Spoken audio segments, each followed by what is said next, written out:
നമസ്കാരം. എല്ലാ പ്രേക്ഷകർക്കും ദ മിഡിൽ ഗ്രൗണ്ടിലേക്ക് സ്വാഗതം. കഴിഞ്ഞ കുറച്ച് ദിവസങ്ങളായി കലോത്സവത്തിൻ്റെയും മറ്റും ഒരു ആഘോഷത്തിലും തിരക്കിലുമൊക്കെ ആയിരുന്നു എല്ലാ മാധ്യമങ്ങളും മാധ്യമ സ്ഥാപനങ്ങളും എല്ലാം. അതുകൊണ്ട് തന്നെ നമ്മുടെ ചാനലിൽ ഉൾപ്പെടെ കലോത്സവത്തിൻ്റെ വാർത്തകളായിരുന്നു ഈ ദിവസങ്ങളിലെല്ലാം തന്നെ നിറഞ്ഞു നിന്നത്.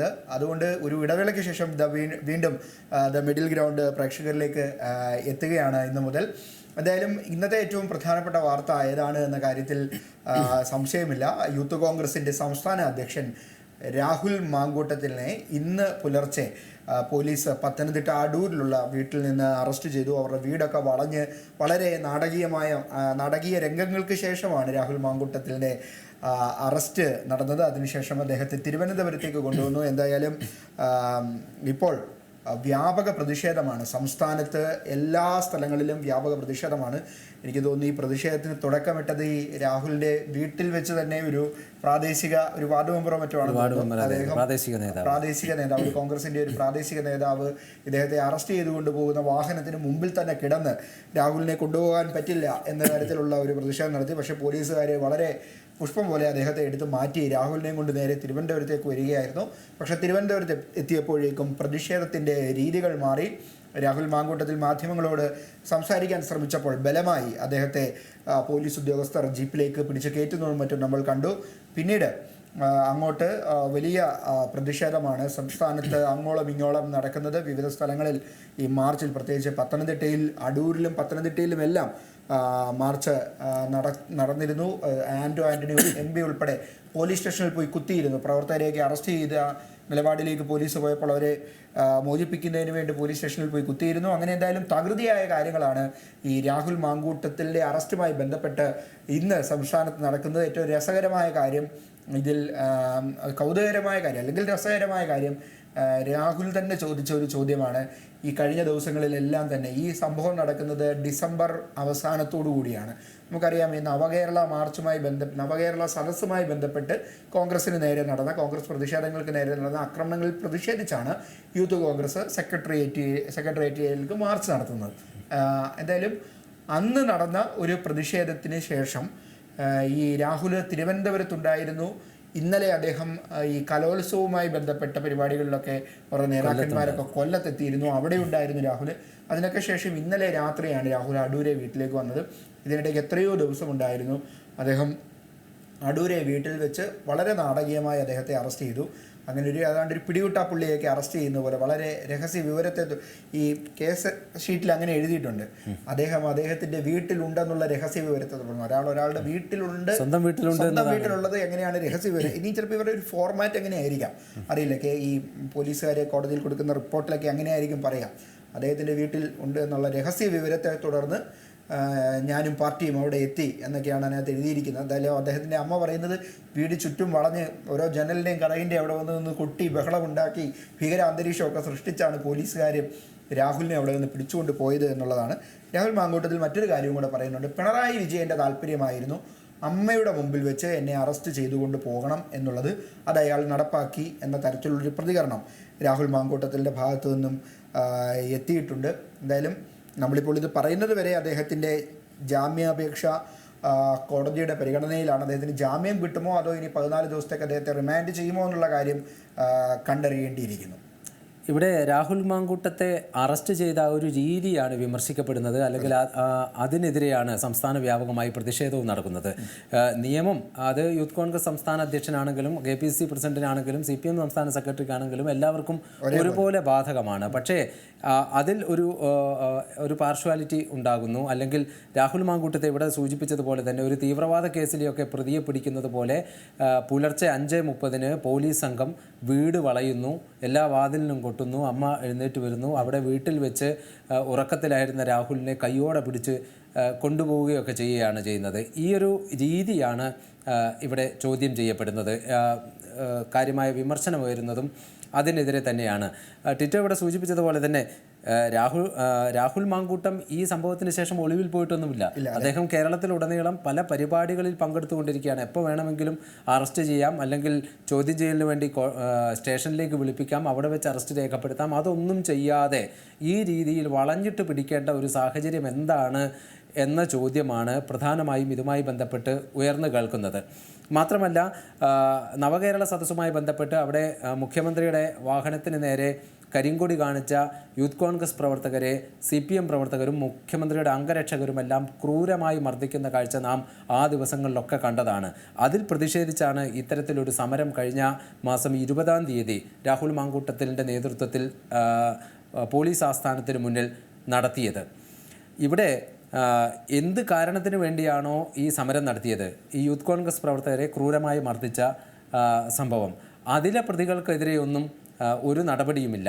മുഖ്യമന്ത്രിയുടെ ഗൺമാൻ അടക്കമുള്ളവർ യൂത്ത് കോൺഗ്രസ് പ്രവർത്തകരെ ക്രൂരമായി മർദ്ദിക്കുന്ന രംഗങ്ങൾ നാം കണ്ടതാണ്. മുഖ്യമന്ത്രി മാത്രം അത് കണ്ടിട്ടില്ല. അദ്ദേഹം പറഞ്ഞത് ഇവരെല്ലാം പിടിച്ചു മാറ്റുക മാത്രമാണ്, അല്ലെങ്കിൽ രക്ഷാപ്രവർത്തനമായിരുന്നു എന്ന ന്യായീകരണമാണ് വന്നത്. പക്ഷേ അവർക്കെതിരെ കേസെടുത്തിട്ടുണ്ട്. ഒടുവിൽ കോടതിയുടെ ഇടപെടലിന് ശേഷമാണ് കേസെടുത്തത്. പക്ഷേ കേസ് രജിസ്റ്റർ ചെയ്തു എന്നതിനപ്പുറത്തേക്ക് ഒരു നടപടിയും ഉണ്ടായിട്ടില്ല. അവിടെയാണ് ഒരു പ്രതിഷേധ സമരത്തിൻ്റെ പേരിൽ രാഹുൽ മാങ്കൂട്ടത്തിൽ എന്ന യൂത്ത് കോൺഗ്രസ് സംസ്ഥാന അധ്യക്ഷനെ പോലീസ് ഈ വിധത്തിൽ വളഞ്ഞിട്ട് പിടിച്ച് ഇപ്പോൾ കോടതിയിൽ ഹാജരാക്കിയിരിക്കുന്നത്. ഇവിടെ ഇതുമായി ബന്ധപ്പെട്ട് വലിയ പ്രതിഷേധം സംസ്ഥാനത്തുടനീളം നാം കാണുകയുണ്ടായി. പലരുടെയും പ്രതികരണങ്ങളും നാം കേൾക്കുകയുണ്ടായി. ഇതിൽ ഏറ്റവും പ്രധാനപ്പെട്ടത് പ്രതിപക്ഷ നേതാവ് VD സതീശൻ്റെ പ്രതികരണമാണ്. ഇതിൽ പ്രധാനപ്പെട്ട ഒരു കാര്യം, VD സതീശനാണ് ഈ കേസിൽ ഒന്നാം പ്രതി എന്നുള്ളതാണ്. ആ സമരം ഉദ്ഘാടനം ചെയ്തത് VD സതീശനായിരുന്നു. VD സതീശൻ്റെ നേതൃത്വത്തിൽ യൂത്ത് കോൺഗ്രസ് പ്രവർത്തകർ കാൽനടയായി പോലീസ് ആസ്ഥാനത്തിന് മുന്നിലേക്ക് എത്തുകയായിരുന്നു. VD സതീശൻ ഉദ്ഘാടനം ചെയ്തു. അതിനുശേഷമാണ് അവിടെ ചില അക്രമ സംഭവങ്ങളൊക്കെ അരങ്ങേറിയത്. അതുകൊണ്ട് തന്നെ ഇതിൽ ഒന്നാം പ്രതി VD സതീശനാണ്. ഇപ്പോൾ അറസ്റ്റ് ചെയ്യപ്പെട്ട രാഹുൽ മാങ്കൂട്ടത്തിൽ കേസിൽ 4-ാം പ്രതിയാണ്. എന്തായാലും 1-ാം പ്രതി പ്രതിപക്ഷ നേതാവിൻ്റെ പ്രതികരണം ഒന്ന് കേൾക്കാം. സംഭവിക്കുന്നത് സർക്കാർ പോലീസിനെ ഉപയോഗിച്ചുകൊണ്ട് ഭരണകൂട ഭീകരത നടപ്പാക്കാൻ ശ്രമിക്കുക. യൂത്ത് കോൺഗ്രസ് സംസ്ഥാന പ്രസിഡന്റ് രാഹുൽ മാങ്കൂട്ടത്തിൽ പോലീസ് പ്രതിയാക്കിയതിനെ തുടർന്ന് ഒളിവിൽ പോയ ആളല്ല, കൊലക്കേസിലെ പ്രതിയല്ല. അദ്ദേഹം വിസിബിളായിരുന്നു എല്ലാ സ്ഥലത്തും. DGP ഓഫീസ് മാർച്ചിലുണ്ടായിരുന്നു, ജയിലിൽ സഹപ്രവർത്തകരെ കാണാൻ പോയിട്ടുണ്ടായിരുന്നു, ജാമ്യം കിട്ടിയ സഹപ്രവർത്തകർക്ക് സ്വീകരിക്കാൻ പോയിട്ടുണ്ടായിരുന്നു. സംസ്ഥാനത്ത് നിരവധി വിചാരണ സദസ്സുകളിൽ UDF നടത്തിയ പരിപാടികളിലെല്ലാം പങ്കെടുത്തിട്ടുണ്ടായിരുന്നു. എന്നിട്ടും അദ്ദേഹത്തിന് വീട്ടിൽ പോയി വാതിൽ മുട്ടി തുറന്ന് പോലീസ് അകത്തേക്ക് കയറി അദ്ദേഹം ഉറങ്ങുകയാണെന്ന് പറഞ്ഞപ്പോൾ ഉറങ്ങുന്ന വാതിലിൽ മുട്ടി വിളിച്ച് ഇങ്ങനെ ബലം പ്രയോഗിച്ചൊരു ഷോ കാണിച്ച് സംസ്ഥാനത്തെ യൂത്ത് കോൺഗ്രസ് പ്രസിഡന്റിനെ അറസ്റ്റ് ചെയ്ത് യൂത്ത് കോൺഗ്രസിനെയും UDFനെയും ഭയപ്പെടുത്താമെന്ന് പിണറായി വിജയൻ കരുതണ്ട. എന്തായാലും അദ്ദേഹം പറയുന്നത് പോലെ അദ്ദേഹം മാത്രമല്ല, ഷാഫി പറമ്പിലും പറഞ്ഞിരുന്നു, SFIയുടെ നേതാവ് ആർഷോയ്ക്ക് കിട്ടിയതുപോലെയുള്ള പരിഗണനയൊന്നും രാഹുലിന് കിട്ടില്ല എന്ന് ഞങ്ങൾക്ക് പണ്ടേ അറിയാമായിരുന്നു. ആർഷോയെ പോലെ പോലീസുകാർ ഞങ്ങളെ താമ്പോലിച്ചങ്ങനെ കൊണ്ടുപോകുമെന്ന് കാര്യവുമില്ല, അങ്ങനെ ഞങ്ങൾ കരുതിയിട്ടുമില്ല. എങ്ങനെയാണെങ്കിലും ഞങ്ങൾ പ്രതിഷേധം തുടരുമെന്ന് ഷാഫി പറമ്പിൽ ഉൾപ്പെടെയുള്ളവരും പറഞ്ഞിട്ടുണ്ട്. ഈ വിഷയത്തിൽ എന്തായാലും മറ്റൊരു കാര്യം കൂടി ഇപ്പോൾ വരുന്നുണ്ട്. ഈ രാഹുലിനൊരു മെഡിക്കൽ പരിശോധന, ഒരു വിദഗ്ധ മെഡിക്കൽ പരിശോധന നടത്താനൊരു കോടതിയുടെ ഉത്തരവ് വന്നിരിക്കുകയാണ്. നമ്മൾ മനസ്സിലാക്കുന്ന അനുസരിച്ച് അദ്ദേഹത്തിന് എന്തോ അസുഖമുണ്ടായിരുന്നു, അസുഖത്തിനൊക്കെ ശേഷം ചികിത്സയിലൊക്കെ ഇരിക്കുകയാണ് എന്നാണ് അദ്ദേഹം കോടതിയിൽ പറഞ്ഞിരിക്കുന്നത്. നിയമ നടപടിയുടെ ഭാഗമായുള്ള മെഡിക്കൽ പരിശോധന നേരത്തെ പൂർത്തിയാക്കിയിട്ടുണ്ട്. അതിനുശേഷം കോടതിയിൽ ഹാജരാക്കിയപ്പോൾ ഇപ്പോഴാണ് വിദഗ്ധ പരിശോധന നടത്തണം. കാരണം കഴിഞ്ഞ കുറച്ച് ദിവസമായി രാഹുൽ മാങ്കൂട്ടത്തിൽ അസുഖബാധിതനായി ചികിത്സയിലായിരുന്നു. അതിനുശേഷം അദ്ദേഹം കഴിഞ്ഞ ദിവസങ്ങളിലാണ് പൊതുരംഗത്തേക്കൊക്കെ എത്തിയത്. ആ ഒരു സാഹചര്യത്തിലായിരിക്കണം എന്തായാലും ഇങ്ങനെ ഒരു വിദഗ്ധ പരിശോധനയ്ക്ക് വേണ്ടി കോടതി നിർദ്ദേശിച്ചത്. എന്തായാലും അതിൻ്റെയൊക്കെ ഫലം എന്താകും, എങ്ങനെയാകും കാര്യങ്ങൾ എന്നുള്ള കാര്യത്തിലും സംശയം ഉണ്ട്. പക്ഷേ ഇതിൽ കൃത്യമായ വേർതിരിവുണ്ട് എന്നുള്ള കാര്യത്തിൽ യാതൊരു സംശയവുമില്ല. അത് സ്വാഭാവികം കൂടിയാണ്, അല്ലേ? അതെ, അതായത് ഇപ്പോൾ ഭരണപക്ഷത്തിലിരിക്കുന്ന വിദ്യാർത്ഥി യുവജന നേതാക്കന്മാരോട് പോലീസ് കേസുമായി ബന്ധപ്പെട്ട് പോലീസ് സ്വീകരിക്കുന്ന നടപടി, അതുപോലെ തന്നെ പ്രതിപക്ഷത്തിരിക്കുന്നവരെ എതിർത്ത് പോലീസ് സ്വീകരിക്കുന്ന നടപടി, അവരുമായി ബന്ധപ്പെട്ട കേസുകളിൽ പോലീസ് സ്വീകരിക്കുന്ന നടപടി സ്വാഭാവികമായും വ്യത്യസ്തമാണ്. അതിൽ നീതിയോ അല്ലെങ്കിൽ തുല്യതയൊന്നും പ്രതീക്ഷിക്കാൻ എന്തായാലും ആർക്കും പറ്റില്ല. പക്ഷേ ഈ തെരഞ്ഞെടുപ്പൊക്കെ എടുത്തിരിക്കുന്ന ഈ കാലത്ത് ചില കോൺഗ്രസ് നേതാക്കന്മാരൊക്കെ പറഞ്ഞിരുന്നു ഒരു പക്ഷേ പത്തനംതിട്ടയിലേക്ക് രാഹുൽ മാങ്കൂട്ടത്തിൽ ഒരു പക്ഷേ വന്ന് ചാടാൻ സാധ്യതയുണ്ടെന്ന് പറഞ്ഞിട്ടുണ്ട്. അങ്ങനെയാണെങ്കിൽ ഇതൊക്കെ ആരുടെ മൈലേജ് വർദ്ധിപ്പിക്കുന്നതിന് വേണ്ടി ആയിരിക്കും ഉപകരിക്കുക എന്നുള്ളതാണ്. എനിക്ക് തോന്നുന്നു ഈ നവകേരള സദസ്സ് നടന്നതോടുകൂടിയാണ് CPM-ൻ്റെ ഒരു സംഘടനാ സംവിധാനം അല്ലെങ്കിൽ ഇടതുപക്ഷത്തിൻ്റെ ഒരു സംഘടനാ സംവിധാനം ഒന്നുകൂടി ഊർജ്ജമായിട്ട് രംഗത്തേക്ക് വരുന്നത്. എന്തായാലും ഈ പ്രതിഷേധങ്ങൾ പതിയെ നടന്നപ്പോൾ തന്നെ അതിനെ വലിയ രീതിയിൽ ഇവർ കൈകാര്യം ചെയ്യാൻ തുടങ്ങിയതോടുകൂടി കോൺഗ്രസും ഒരു പ്രശ്നവും ഒരു സമരവും ഒന്നും ഇല്ലായിരുന്ന കോൺഗ്രസ്സുകാരും സടകുടഞ്ഞെഴുന്നേറ്റ് ഇതെന്തോ വലിയ പ്രശ്നമാണെന്നുള്ള രീതിയിൽ അവരും ഏതാണ്ട് എഴുന്നേറ്റ് ഒന്ന് ഉത്സാഹിച്ചിറങ്ങുന്നൊരു കാഴ്ചയും നമ്മൾ ഈ ദിവസങ്ങളിൽ കണ്ടിരുന്നു. അപ്പോൾ ഈ രാഹുൽ മാങ്കൂട്ടത്തിലിനെ വീണ്ടും അറസ്റ്റ് ചെയ്യുമ്പോൾ അത് ആർക്ക് ഗുണം ചെയ്യും എന്നുള്ള കാര്യവും കൂടി നമ്മൾ പരിഗണിക്കേണ്ടിയിരിക്കുന്നു. അതുപോലെ തന്നെ ഇനിയും മുമ്പോട്ട് നമ്മൾ നേരത്തെ പറഞ്ഞ വാർത്തയിൽ കുറച്ച് അപ്ഡേറ്റുകൾ കൂടി വരുന്നുണ്ട്. ഈ മജിസ്ട്രേറ്റ് വന്നാൽ ഉടൻ തന്നെ മെഡിക്കൽ പരിശോധന നടത്തണം, എന്താണ് അസുഖം എന്നുള്ളത് എന്നത് സംബന്ധിച്ച് മെഡിക്കൽ റിപ്പോർട്ട് ഉൾപ്പെടെ നൽകണമെന്നുള്ള കാര്യമൊക്കെയാണ് പറഞ്ഞിരിക്കുന്നത്. അതിനുശേഷമായിരിക്കും ഒരു തീരുമാനം. എന്തായാലും ടിറ്റോ ഇവിടെ സൂചിപ്പിച്ച കാര്യം തന്നെയാണ് പ്രധാനം, ഇതിന് മൈലേജ് ആർക്ക് ലഭിക്കുമെന്നത്. കാരണം ഇവിടെ സൂചിപ്പിച്ചതുപോലെ തന്നെ ഏത് സർക്കാർ ഭരിക്കുമ്പോഴും പ്രതിപക്ഷ സംഘടനകൾ സമരം നടത്തും. ആ സമരത്തെ അടിച്ചൊതുക്കാൻ ഭരണപക്ഷം ശ്രമിക്കുകയും ചെയ്യും. മറിച്ച് ഭരണപക്ഷത്തിനെതിരെയുള്ള കേസുകളാകുമ്പോൾ അതിന് താരതമ്യേന തീവ്രത കുറഞ്ഞ ചാർജുകളാണ്, വകുപ്പുകളാണ് ചുമത്തുകയും ചെയ്യുക. പക്ഷേ ഇപ്പോൾ കാണുന്നത് അതാണോ? കേരളത്തിൻ്റെ ചരിത്രത്തിൽ ഇതുപോലുള്ള സമാനതയുള്ള സംഭവങ്ങൾ ഉണ്ടാകാനേ സാധ്യതയില്ല. യൂത്ത് കോൺഗ്രസിൻ്റെ അല്ലെങ്കിൽ പ്രതിപക്ഷ സംഘടനയുടെ യുവജന സംഘടനയുടെ ഒരു നേതാവിനെ വീട് വളഞ്ഞിട്ട് ഇതുപോലെ പിടിച്ചു കൊണ്ടുപോകേണ്ട ഒരു സാഹചര്യം എന്താണുള്ളത്? മാത്രമല്ല ഈ സംഭവവുമായി ബന്ധപ്പെട്ട് അല്ലെങ്കിൽ ഈ നവകേരള യാത്രയുമായി ബന്ധപ്പെട്ടൊക്കെ ഉണ്ടാകിയ സംഭവങ്ങൾ, അതിൻ്റെ ന്യായീകരണങ്ങളൊക്കെ കാണുകയും കേൾക്കുകയും ചെയ്യുമ്പോൾ പൊതുസമൂഹം ഇതിനെ എങ്ങനെയാണ് കാണുന്നത് എന്ന് ഇവർ ചിന്തിക്കുന്നേയില്ലേ എന്ന് തോന്നിപ്പോവും. കാരണം അന്ധമായി അങ്ങ് ന്യായീകരിക്കുകയാണ്. പൂച്ചട്ടിയും ഹെൽമറ്റും കൊണ്ട് ക്രൂരമായി മർദ്ദിക്കുന്നതിനെ രക്ഷാപ്രവർത്തനം എന്ന് വിളിക്കുന്നു. പിന്നെ മുഖ്യമന്ത്രിയെ സൂര്യനോടും ചന്ദ്രനോടും ഒക്കെ ഉപമിച്ചുകൊണ്ട് കവിതയോ പാട്ടോ വരുന്നത് മാത്രമല്ല, LDF കൺവീനർ പോലും LDF കൺവീനർ മാത്രമല്ല MV ഗോവിന്ദൻ മാസ്റ്ററും മന്ത്രിസഭയിലുള്ള പലരും അദ്ദേഹത്തെ ഇങ്ങനെ വാനോളം പുകഴ്ത്തുകയാണ് ചെയ്യുന്നത്. ഇത് ഒരുപക്ഷെ അത്രയ്ക്ക് കടുത്ത CPM-കാരെ ആവേശം കൊള്ളിച്ചേക്കാം. പക്ഷേ ഈ സംസ്ഥാനത്തുള്ളത് അത്തരക്കാർ മാത്രമല്ലല്ലോ. പൊതുസമൂഹം ഇതിനെയൊക്കെ എങ്ങനെ കാണുന്നു, ഈ അറസ്റ്റിനെ പോലും എങ്ങനെ കാണുന്നു എന്നുള്ളത് ഇതിന് നേതൃത്വം നൽകുന്നവർ ചിന്തിക്കുന്നുണ്ടോ എന്ന കാര്യത്തിലാണ് സംശയം. അതുപോലെ തന്നെയാണ് ഇതിൽ പറഞ്ഞിരിക്കുന്ന FIR-ൽ പറഞ്ഞിരിക്കുന്ന ചില കാര്യങ്ങളും പോലീസ് കോടതിയിൽ പറഞ്ഞിരിക്കുന്ന കാര്യങ്ങളുമെല്ലാം. രാഹുൽ മാങ്കൂട്ടത്തിൽ അദ്ദേഹത്തിൻ്റെ വീട്ടിലുണ്ട് എന്ന രഹസ്യ വിവരം ലഭിച്ചു. അതേ തുടർന്നാണ് തങ്ങൾ അവിടെ എത്തി ഈ പുലർച്ചയ്ക്ക് അറസ്റ്റ് ചെയ്തതെന്നാണ്. അദ്ദേഹം ഇതുവരെ കേരളത്തിൻ്റെ പല ഭാഗങ്ങളിലും പൊതുപരിപാടികളിൽ പങ്കെടുത്തുകൊണ്ടിരിക്കുകയായിരുന്നു. പിന്നെ പരസ്യവിവരം പരസ്യവിവരമുണ്ട്, പോലീസിൻ്റെ കൺമുന്നിലൂടെയാണ്. ഇന്നലെ സംസ്ഥാന സ്കൂൾ കലോത്സവ നഗരിയിൽ പോലും അദ്ദേഹം ഉണ്ടായിരുന്നു. പല സ്ഥലങ്ങളിലും UDF-ൻ്റെ കുറ്റവിചാരണ സദസ്സിൽ അദ്ദേഹം പ്രധാന പങ്കാളിയായി പങ്കെടുത്തിരുന്നു. പല പൊതുപരിപാടികളിലും അദ്ദേഹം പങ്കെടുത്തിരുന്നു. പിന്നെ രാത്രിയായാൽ സ്വന്തം വീട്ടിൽ പോയി കിടന്ന് ഉറങ്ങുമെന്നുള്ളത് രഹസ്യ വിവരമാണോ എന്നതാണ് കൗതുകകരമായ കാര്യം. എന്തായാലും ഇതിൽ എനിക്ക് തോന്നുന്നു ഒരു പ്രതികരണം കൂടെ നമുക്കുണ്ടെന്ന് തോന്നുന്നു. KC വേണുഗോപാലിൻ്റെ പ്രതികരണം എന്താണ് എന്നുള്ളത് കൂടെ നമുക്ക് കണ്ടിട്ട് വരാം. കേരളത്തിൽ നടക്കുന്ന പോലീസ് രാജിൻ്റെ ഏറ്റവും ഒടുവിലത്തെ ഉദാഹരണമാണ് രാഹുൽ മാങ്കൂട്ടത്തിൻ്റെ വീട് വളഞ്ഞിട്ട് അതിരാവിലെ അറസ്റ്റ് ചെയ്ത സംഭവം. രാഹുൽ സത്യത്തിൽ ആശുപത്രി വിട്ട് 2-3 ദിവസമേ ആയുള്ളൂ അസുഖബാധിതനായിട്ട്. എന്ത് കുറ്റത്തിൻ്റെ പേരിലാണ് ഒരു ഭീകരവാദിയെ പിടിച്ചുകൊണ്ടുപോകുന്നത് പോലെ യൂത്ത് കോൺഗ്രസ് സംസ്ഥാന പ്രസിഡന്റിനെ അറസ്റ്റ് ചെയ്യാൻ പിണറായി ഉത്തരവിടുന്നത്? പിണറായിയുടെ ഉത്തരവ് കേട്ടാൽ ഉടനെ അതനുസരിച്ച് പ്രവർത്തിക്കുന്ന പോലീസ് സേമാന്മാരോടൊരു കാര്യം ഞങ്ങൾക്ക് പറയാനുള്ളത്, കേരളം ഒരുപാട് ഇത്തരം പോലീസ് നരനായാട്ടുകൾ കണ്ടതാണ്. പക്ഷേ ഇതെല്ലാത്തിൻ്റെയും സീമകൾ ലംഘിക്കുന്ന രീതിയിലായിപ്പോയി. എന്തായാലും രാഹുലിൻ്റെ ജാമ്യാപേക്ഷ കോടതിയുടെ പരിഗണനയിലാണുള്ളത്. അതിനിടയിലാണ് ഇങ്ങനെ ഒരു വിദഗ്ധ മെഡിക്കൽ പരിശോധനയ്ക്ക് കോടതി നിർദ്ദേശം നൽകിയിരിക്കുന്നത്. അതിനുശേഷം മാത്രമേ അതിലൊരു തീരുമാനമുണ്ടാകൂ എന്ന് വേണം മനസ്സിലാക്കാൻ. എന്തായാലും ജാമ്യം ലഭിക്കാതിരിക്കാൻ കടുത്ത വാദഗതികളാണ് പ്രോസിക്യൂഷൻ മുന്നോട്ട് വെച്ചിരിക്കുന്നത്.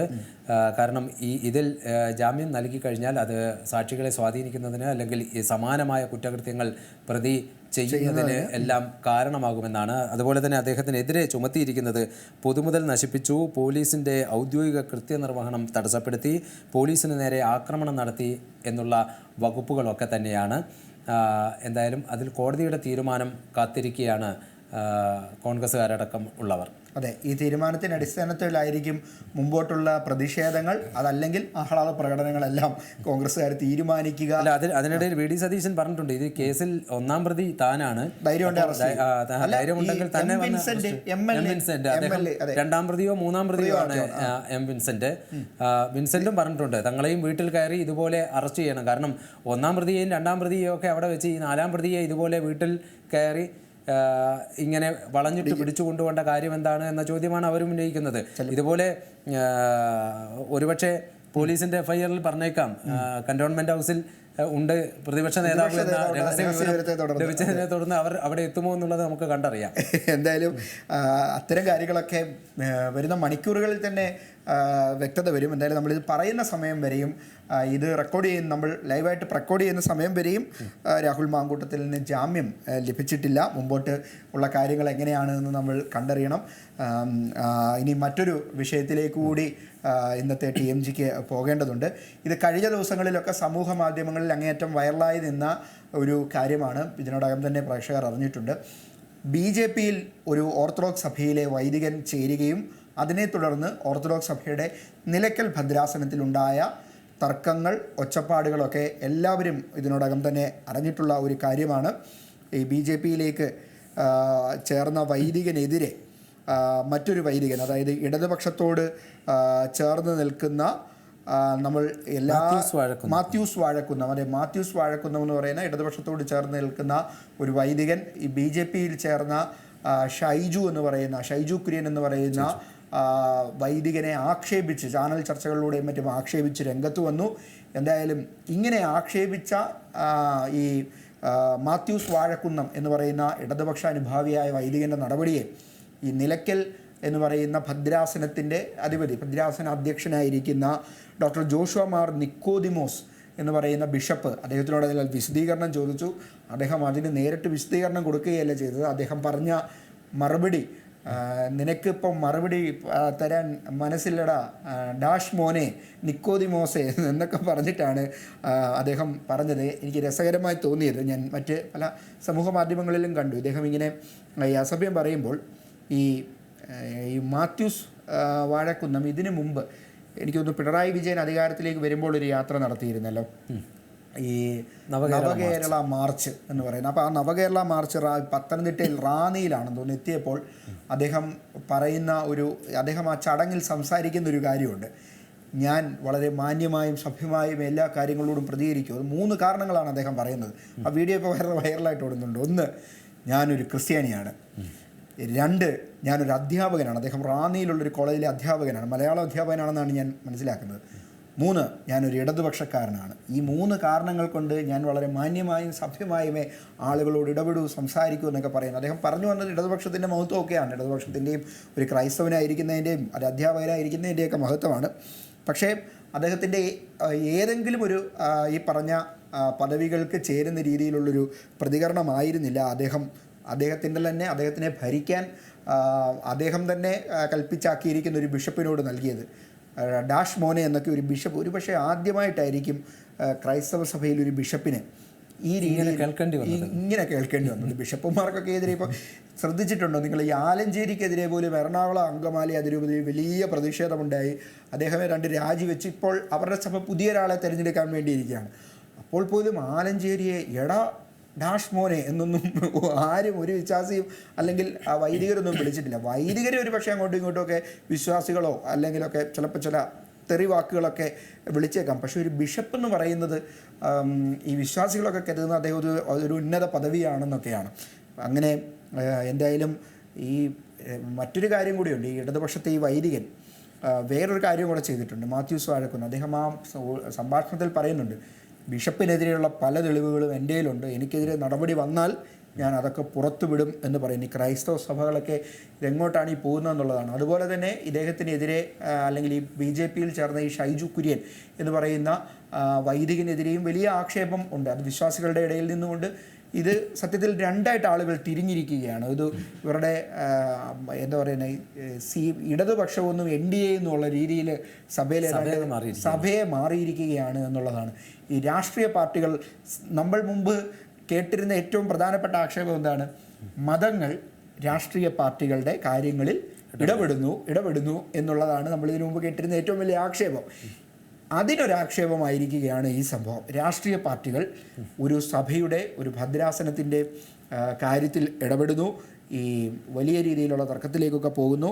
ഈ മാത്യൂസ് വാഴക്കുന്നം എന്ന് പറയുന്ന ഈ വൈദികൻ ഈ ഫാദർ ഷൈജു കുര്യൻ എന്ന് പറയുന്ന വൈദികന് എതിരെ ഒരു പരാതിയൊക്കെ കൊടുത്തിട്ടുണ്ട്. അതിലൊരു സ്ത്രീയുടെ പേര്, ആ സ്ത്രീ മറ്റൊരാളോട് പറഞ്ഞു, ആ ആൾ എന്നോട് പറഞ്ഞതിൻ്റെ അടിസ്ഥാനത്തിൽ ഞാനൊരു പരാതി കൊടുത്തു എന്ന് പറഞ്ഞിട്ട് പരാതിയുള്ള ഒരു സ്ത്രീയുടെ പേരെഴുതിയ ഒരു പരാതി വാട്സപ്പിലൂടെയൊക്കെ ഇങ്ങനെ എന്താ പറയുന്നത്, ഇങ്ങനെ പ്രചരിപ്പിക്കുകയായിരുന്നു ഇവർ ഒരു സൈഡിൽ. മറു സൈഡിൽ നിൽക്കുന്ന വൈദികനാണെങ്കിൽ എന്തെല്ലാം ആക്ഷേപങ്ങളാണ് അദ്ദേഹത്തിനെതിരെ. അദ്ദേഹം ഒരു വ്യാജ വൈദികനെ കൊണ്ടുവന്നൊരു പള്ളിയിലിറക്കി ഈ കുർബാനയൊക്കെ ചൊല്ലിപ്പിച്ചു. രണ്ടാമത്തേത് സ്ഥലക്കച്ചവടത്തിൻ്റെ മെയിൻ ഇടനിലക്കാരനും അല്ലെങ്കിൽ സ്ഥലം തട്ടിയെടുക്കുന്ന രീതിയിലേക്കൊക്കെ ഉള്ള പ്രവർത്തനങ്ങൾ ഇയാൾ നടത്തുന്നുണ്ട്.